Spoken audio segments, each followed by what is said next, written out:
Well, welcome to episode 8, Taxes and Financial Responsibility. See, taxes are a part of the system, not a surprise. If there's one statement that we would say you should take away from this episode, understand the rules before you optimize them. We've talked about earning, we've talked about saving and investing, we've talked about debt, protection, and discipline. Today we're talking about something that is unavoidable and nobody's real thrilled about. Taxes. We're organizing this into 3 parts. First, how income taxes actually work. Second, how investment gains are taxed.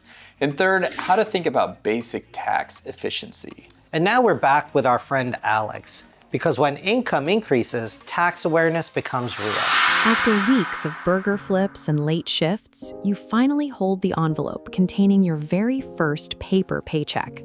But the moment you slide the check out and see the final number, the excitement vanishes. The amount is significantly lower than the hours you actually worked. The pay stub identifies the gap.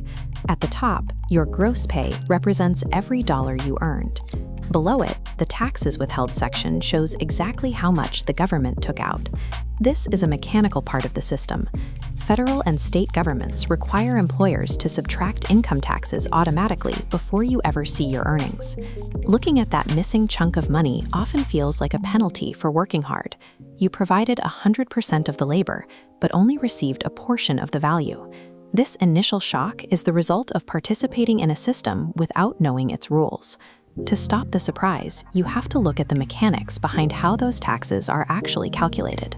Navigating your finances effectively requires viewing the tax code as a specific set of operational instructions rather than a random bill. Many people fear that a raise might actually decrease their take-home pay by pushing them into a higher tax bracket. The U.S. progressive tax system functions like a staircase, built in layers with different tax rates. When you move up a step, the higher rate applies only to the money that overflows into that new threshold. The money sitting on the lower steps remains taxed at those original, lower percentages. Your base earnings are protected regardless of how high your total income goes. Mathematically, earning more money always results in taking home more money. Crossing a threshold indicates you are accumulating wealth, not losing it.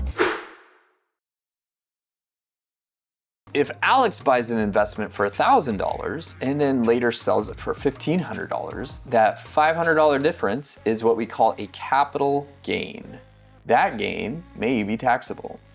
What are capital gains, Lenny? Well, capital gains are the profits you make when you sell something for more than you paid for it.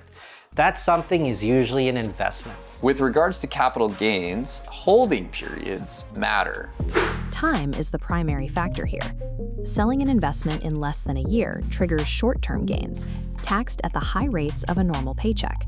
But holding that asset for over a year qualifies as a long-term capital gain. Long-term holdings are taxed at significantly lower rates. The system is designed to leave more profit in your pocket if you demonstrate patience. This incentive turns time into a financial tool. By waiting, you reduce the government's cut of your investment growth. Now let's talk about being smart with taxes. Not avoiding them, not cheating them, just understanding how they work. Once you understand the rules, you can make better decisions.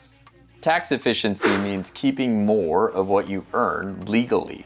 It's about knowing how your paycheck is taxed, when investments get taxed, which accounts help lower taxes, and when selling something creates a tax bill.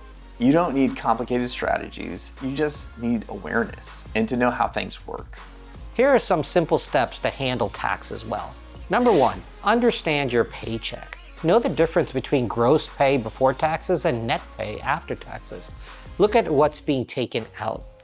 Number 2, use tax-helpful accounts. Learn how 401ks, IRAs, or Roth IRAs work. They're designed to help you save for the future with tax advantages.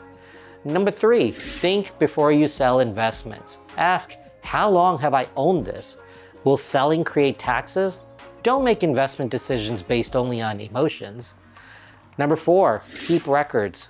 Save documents about income, investments, and contributions. Organization prevents stress later. And number 5, review once a year. Check income, contributions, and strategy. Small adjustments prevent big surprises. When you understand how taxes work, they stop feeling scary. They become something you just plan for. Planning creates confidence. So in quick summary, let's understand your paycheck.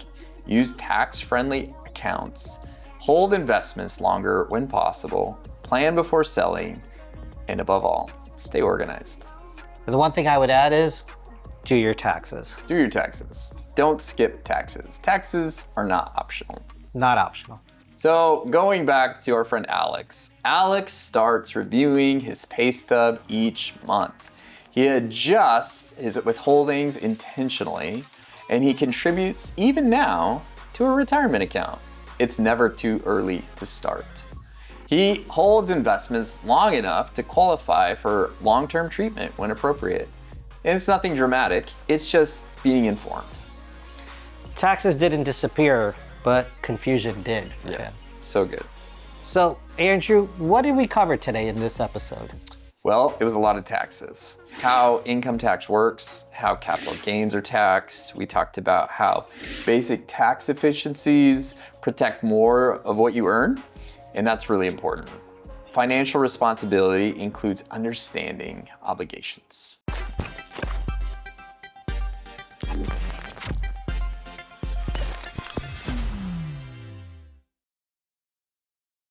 Lenny, when did taxes first feel real to you? Well, they became real to me when I had to file my first taxes, and I didn't know what I was doing. And luckily, my father said, you should go talk to my accountant. And sure enough, I did. And like most people, I just gave him all the paperwork that I had, and I gave it to him, and he took care of it for me. It took years for me to then say, listen, I'm going to jump into the deep end of this. Yeah. But not too much after that, I filed my own taxes. Sure. Right? And that actually changed and opened my eyes to lots of things. Yeah. It forced me to ask questions because I didn't understand a lot of the stuff. Sure. So I had to go and learn about it and understand it. So that was the first time when I did my own. Yeah. So I would encourage people, if you're starting out, try doing your own taxes.